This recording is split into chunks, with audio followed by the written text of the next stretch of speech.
So I know, being from New Brunswick, you're used to being east of center. Welcome to west of center. I'm really glad to be here. On a big day, there's a lot of reporting coming out of Ottawa that your government is preparing a relief package in the face of the Trump tariffs, rivaling the pandemic package we saw for Canadians. What can you tell us about that? I think one has to be careful. I have never publicly drawn a comparison to a global pandemic and a public health emergency in COVID. Those aren't my words. I see some people sort of talk about the governments, plural, provincial and federal, needing to respond to support workers and businesses in the face of a circumstance that they didn't create. One was a public health emergency. In this case, it would be the imposition of what in our view are unfair tariffs by the United States. So there is a collective responsibility on governments to work together to ensure that when we come out the other side, because we don't think this is a permanent circumstance, it's not in the Americans' interest to have permanent tariffs on imports from Canada.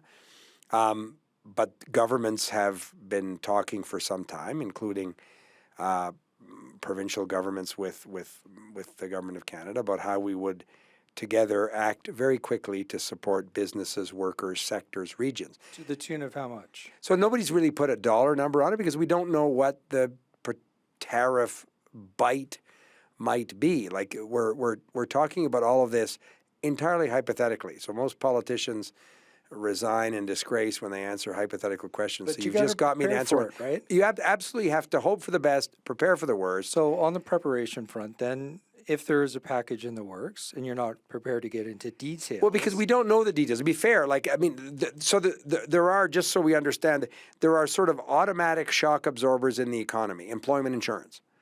And the government has, by regulation, so it doesn't require legislation, the ability to adjust on a temporary basis a bunch of criteria around employment insurance.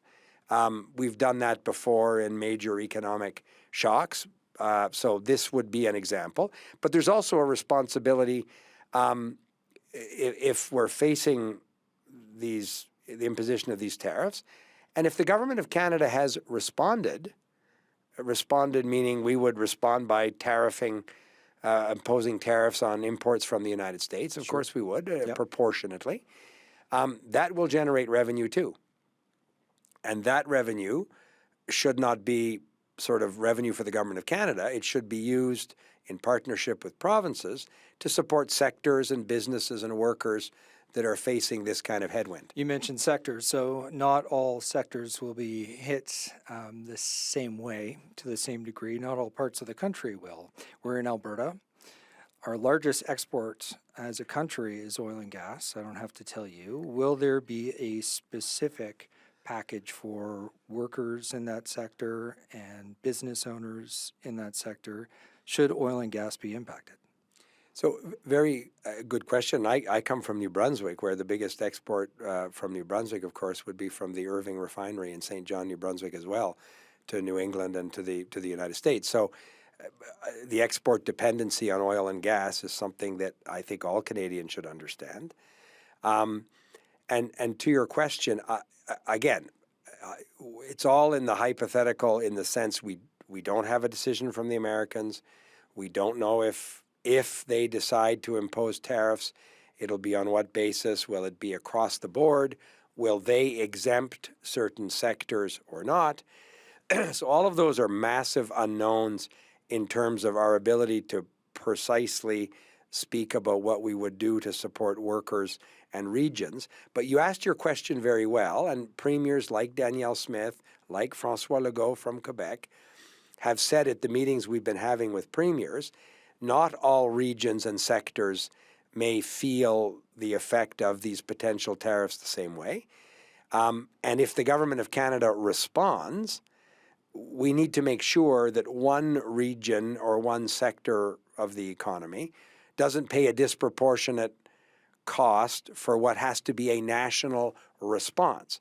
So they're both true at the same time. So therefore, of course, if a sector or a region were hit in a disproportionate way, there would be measures that we would hope we could take in partnership with provincial governments Okay. to support specifically those sectors and those regions. So I'm saying yes, but with a nuance because it's If.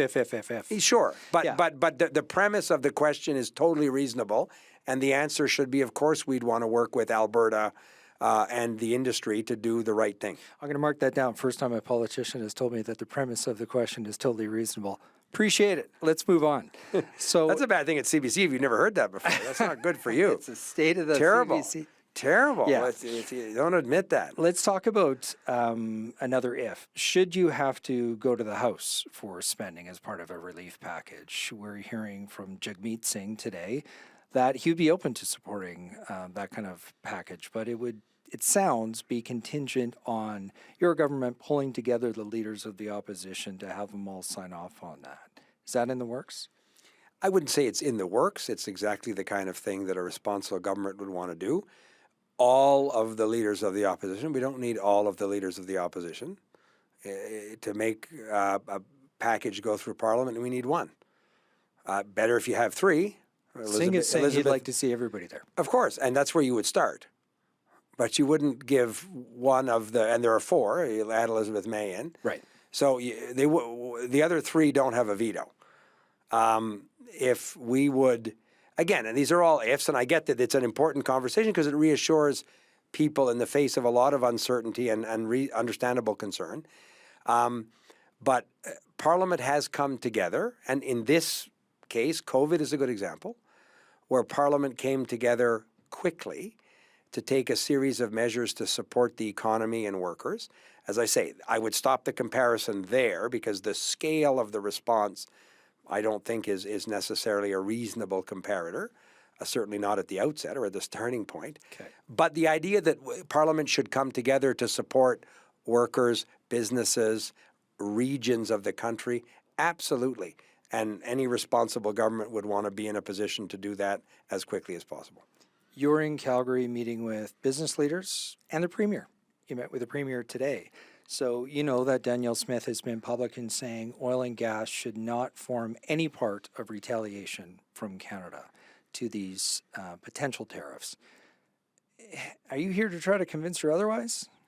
I've known Premier Smith for a while. I've worked with her as the Intergovernmental Affairs Minister quite collegially and collaboratively in the past. As recently as some months ago when in the horrible moment when Jasper was literally burning down, I spoke to her a number of times through that night. So I'm lucky. I have maintained a cordial, constructive relationship with her. I spent an hour with her today. Thought it was very constructive. She has a lot of insight from her conversations with senior members in the Trump administration that are helpful to our understanding. A lot of it is some of the same messages we're hearing, but it's all value added when you have senior premiers representing a region of the country with a sector of the economy, as you said, that's very important to Americans' energy, or particularly oil and gas exports from this province. You were getting new insight into the Trump administration from her because of her ties down there? I think I said new. I said it was interesting to hear her insights. A lot of it is similar to what we've been hearing, and we're talking to a number of the same people. Sure. But to my question, are you here to try and convince her to get on side with the idea of using oil and gas potentially as leverage? No, that wasn't the purpose of my conversation with her. And So what were you talking about exactly? A lot of what we just talked about in the first part of our conversation. What would we do together to support workers and businesses in the event that there's a decision to apply the tariffs? Did she come away satisfied, do you think? I don't pretend to speak for her. She can give. What kind of impression did you? It was leave very. with her? It was positive. It was positive. We agreed to chat in the next couple of days, and I wouldn't have the pretense to say that I came here to convince her. What I came here to reassure her is that we are not sitting on a plan in Ottawa that would, as the initial response to some scenario, look to put export restrictions on oil and gas. Any conversation like that would be very, very much sort of as a last resort where the country simply had no other reasonable way to make the Americans understand that their policy decision was negative for the American economy. So you're But going to put a little water in the wine is what I'm hearing. No, because no, we didn't. No, we have never said. Again, there's been a lot of misinformation in this space. Well, the Prime Minister said everything's on the table. And You just said it as a last resort. and I'm repeating that. Yeah, so everything's on the table. But you don't start like you normally start with an appetizer, then you have a main course. If you're in a really fancy place, you'd have like some cheese, maybe. I know you like to dine. I've heard. I went to Caesar's Steakhouse last night in Calgary. I love it. Nice so, name drop. Yeah. But any responsible government, look, we're the national government, and that view is shared by provinces all over the country, that you have to be able to say to the Americans that every possible response is on the table. But you need a measured, sort of scaled, proportionate response. And all of this, of course, is in a vacuum when we don't know if and what the Americans would do. If. Premier Smith has said, if Ottawa puts oil and gas on the table, it would have a national unity crisis on its hands. Did she repeat that today? No, but we heard her. I've taken note of her saying that before. How would you head that off at the pass? By working with her government and working with the sector here, the CEOs that I met with this morning, the executives from Trans Mountain Pipeline last evening, all of them want to work with the government of Canada and the province of Alberta, as do we, to get to a situation where we don't face some tariff imposition that has devastating effects across the Canadian economy. If, to use your three ifs, we're in that scenario, we would work. We have weekly meetings with all the premiers. The Prime Minister and I have one tomorrow. Premier Smith has been a constructive participant in those meetings. And we need to continue to work together as a country to ensure that we're not faced with the most difficult choices in terms of a potential response. Let me ask you about your meetings with industry leaders, because you know that there has been an opening in the dialogue lately in light of what's happened with Trump's threats around what should have been, what should be in the future when it comes to infrastructure building. Is your government now more open-minded to the idea of regulatory approval, fast-tracking projects that would see Alberta, the West, the prairies be able to export their oil and gas to new markets? So one of the communiques that came out of the First Minister's, the Premier's meeting in Ottawa a few weeks ago was a commitment to work together jointly on expediting approvals and permits. I recognize, and business leaders in the resource sector, but not exclusively there, have found, and not unreasonably so, that the permitting time and the uncertainty becomes a barrier to investment. We talked about that with the oil and gas executives today, that you can't. Mr. Chrétien gave me my first job when I finished law school 30 years ago. I learned a lot from him. He used to say, nothing walks faster than $1 million. And you're asking people to make large private investment decisions with private capital, and uncertainty and lack of reliability on timelines is a huge break on these investment decisions. So I think all of us need to figure out a way to streamline the processes, have complementary, not duplicate a whole series of things. So that's a broader conversation that I'm happy to engage in as the Minister of Finance. It's not directly, I wouldn't have a lot of the regulatory authorities, Sure. but our government recognizes that's a challenge. I guess I'm wondering, would you see that as a form of relief in the face of tariffs or subsidy for the industry? Or do you think in principle those projects should be more streamlined going forward, regardless of what happens in DC? Probably the latter. Okay. As I say, I'm thinking of a tungsten mine in New Brunswick, where I live not far from Fredericton. It's not a huge investment by a standard in this province, but pretty important sort of open pit tungsten mine. A huge tungsten deposit was proven in New Brunswick in the middle of the forest. And I, with the proponents of that project, saw up close, small scale, but same principle, that the system isn't working as it should. And so there's a small example. So sure.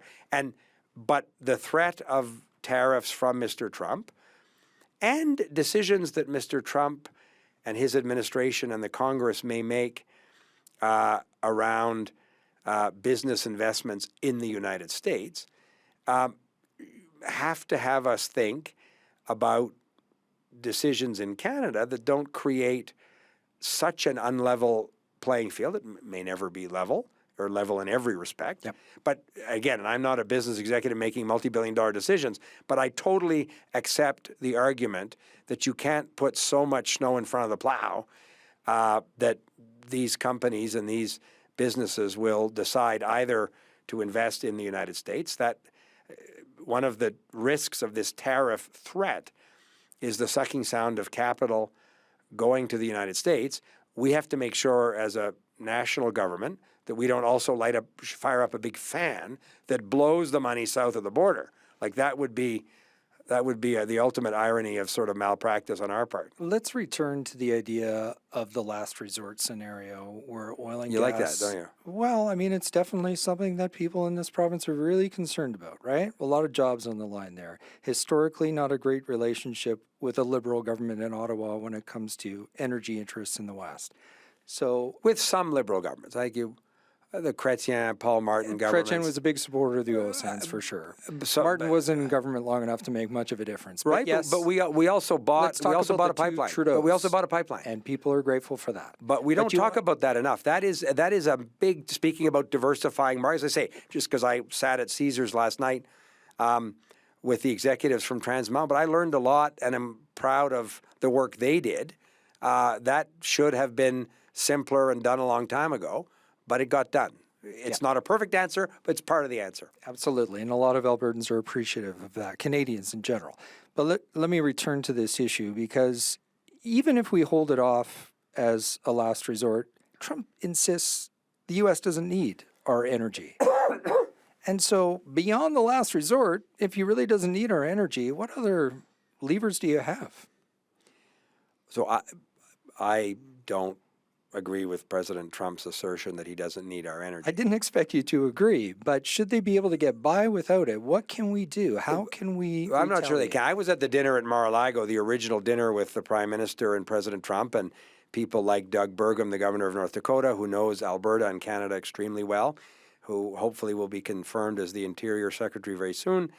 The assertion that they don't need our energy, they're not buying energy from Canada. It could be electricity from Quebec. It could be oil and gas from Alberta because they like us. They buy it because the price is right, the infrastructure is appropriate to take it to their market, and it's a reliable source, and it's not Venezuela or Russia or China. So you don't have to convince me, right? Or Canadians, but Trump's is otherwise, right? Sure, but again, we have to make decisions as a government based on real policy or legislative decisions the American government make, not only comments that American political leaders make when they're at public events. Well, you're not going to like my next question. Let's end on this. Let's finish up on this, because we got to end on a positive note. You tell me. Hopefully you'll leave us with something positive, but I mean, the reality is the short-term conversation we're having to mitigate any potential damage with an incoming 25% tariff on all Canadian goods, highly relevant, really important, but it is short-term. I want to look longer term here, because something that Donald Trump keeps repeating is a nice little country there, shame if something should happen to it. The solution, if you don't want tariffs, is become the 51st state. Join us. You smile. A lot of people have been doing that. But increasingly, I'm hearing experts, Janice Stein at the Munk School, geopolitical expert in Canada, is taking this seriously as part of a new imperial mandate that Trump and his people think they have to expand the reach of the United States. How seriously is your government taking that? Are you planning scenarios for him using economic force with annexation, the ultimate goal? No, I think that would be, it started as a joke. I was there when he made the joke at the dinner at Mar-a-Lago. It stopped becoming funny the second or third time he said it publicly, and it's way beyond amusing. now. So So you're not even entertaining it? but there's no planning about economic force to annex. It's not going to happen. It's easy Canada- to say, but No, I but think it's people but it's might also expect some planning to very go on. very simplistic to pretend. And look, I'll tell you one of the I'm a francophone from New Brunswick, right? We're not going to become Louisiana of the North. So there's a reason why we have a distinct country with many shared values and common aspirations. Our best friend, our closest ally, all of that's true. But the idea that there's a realistic scenario for us to become the 51st state, we have as a government of Canada much more urgent work around managing the economic relationship, the security relationship, border security, national defense Well, you mentioned that. I mean, priorities. you took him seriously on border security. As and you of acted, course we should. even though the facts really didn't support his arguments. Same thing with the trade deficit. But that benefits Canada too. Like anything we do in the fight Sure, against fentanyl, But why illegal wouldn't you immigration. take him seriously on this, I guess? The existential I didn't say threat. we're not taking him seriously. Well, you're not asking if planning they're for it, right? No, we're not. There's no plan for some annexation like that. To mitigate or to head it off. Don't you think Canadians would expect you to be thinking about that as, faint a possibility as it might be? Well, our job is to build a distinct country from the United States. It's called Canada. To have an economic and security relationship with our closest ally, as we've had for decades, that benefits Canadians and also benefits Americans. Our job is to focus on the national interest of Canada and to build the most prosperous country we can, and the United States is an integral part of that conversation. But there's no cell in the government of Canada and Ottawa that's running scenarios.